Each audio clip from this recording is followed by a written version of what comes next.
All right, so under powers, we have a squared is equal to a multiplied by a, right? Because this is a to the power of 1 multiplied by a to the power of 1, which is equal to a to the power of 2.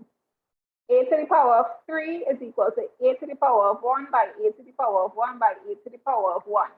If we are observant, we would realize that this number tells us how many a's there are.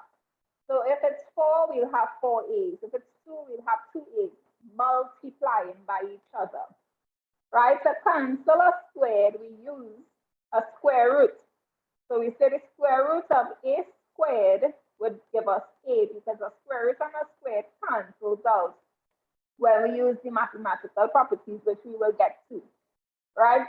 The square root of a is equal to a to the power of a half.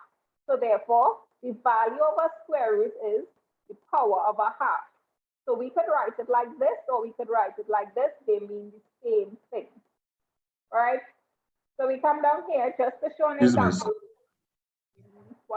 Yes? Did you say that? Could you repeat that over one more time? The one with the a and a half? So the square root of a is equal to a to the power of a half, because this is the value. The value of a square root is the power of a half. So this here, the square root of a could also be written as a to the power of a half. That is what square root means. So if I have the square root of 2, it could also be written as 2 to the power of a half, because that's what square root means. If I have the square root of 3, it could also be written as 3 to the power of a half, because that's what square root means.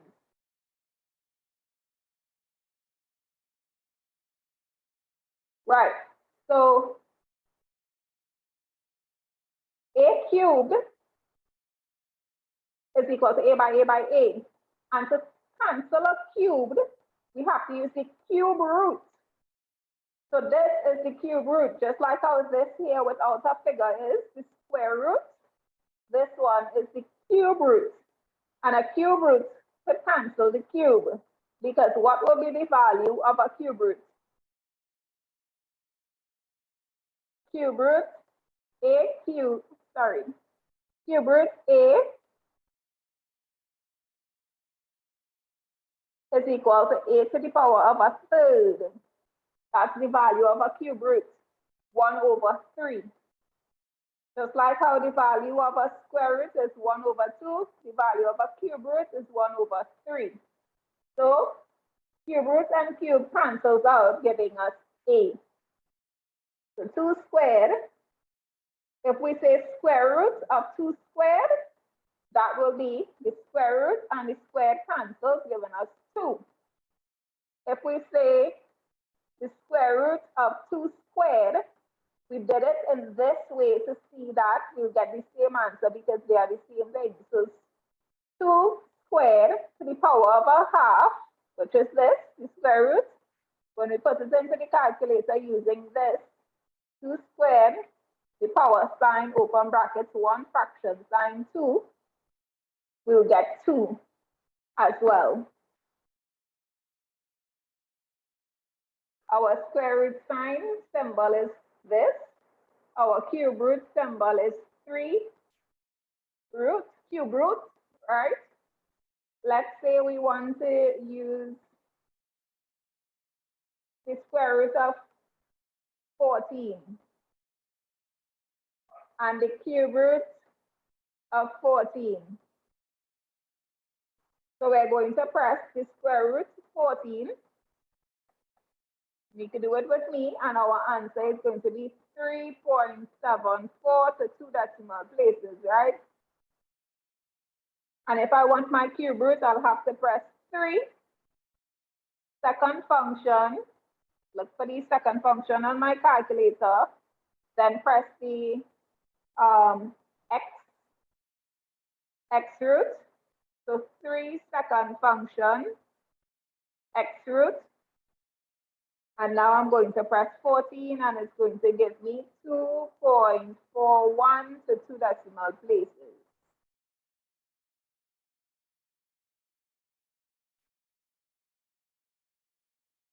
So to work this question out, we know that anything raised to the power of a half is just the square root of 25, right? And if we want, we could have put square root of 25 is equal to 5.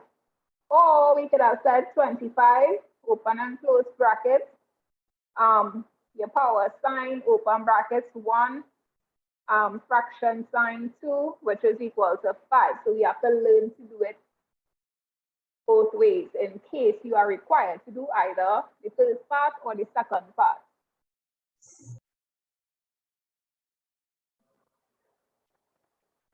If I want to work out the percentage, let's say work out 30% of $600. We have to break this up because we know that 30% can be written as 30 over 100 of can be written as multiplication, and we have to multiply by the 600. That's how we put this nice little sentence here into mathematical form. So 30%, 30 over 100 of is multiplied by 600.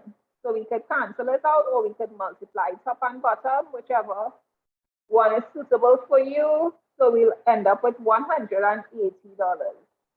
So 30% of 600 is $180. So we have 0.45% of 500. We put 0.45 over 100 multiplied by 500. When we work that out, we get $2.25. So let's work out 8.33% of 30 centimeters squared, right? So 8.33% of a particular measurement length, right?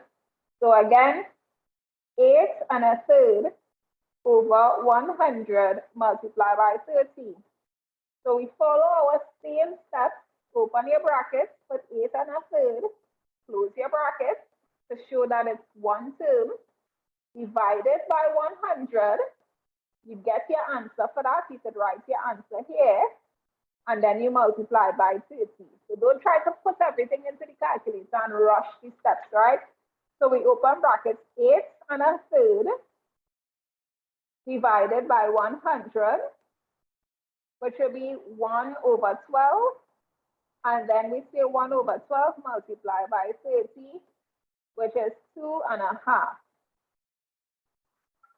Or we could have said 8.33 multiplied by 30, get our answer, then divide by 100 and end up with 2.5 same way. Any way that is comfortable for you.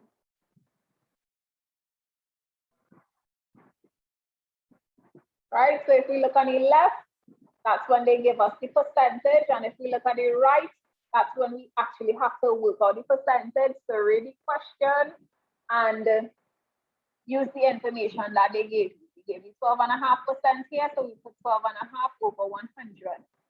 On the right side, they said what percentage, therefore our answer would be the percentage. Put the 2 over the 1600, multiply by 100 to get your percentage. And that's how we identify which one of the methods to move forward and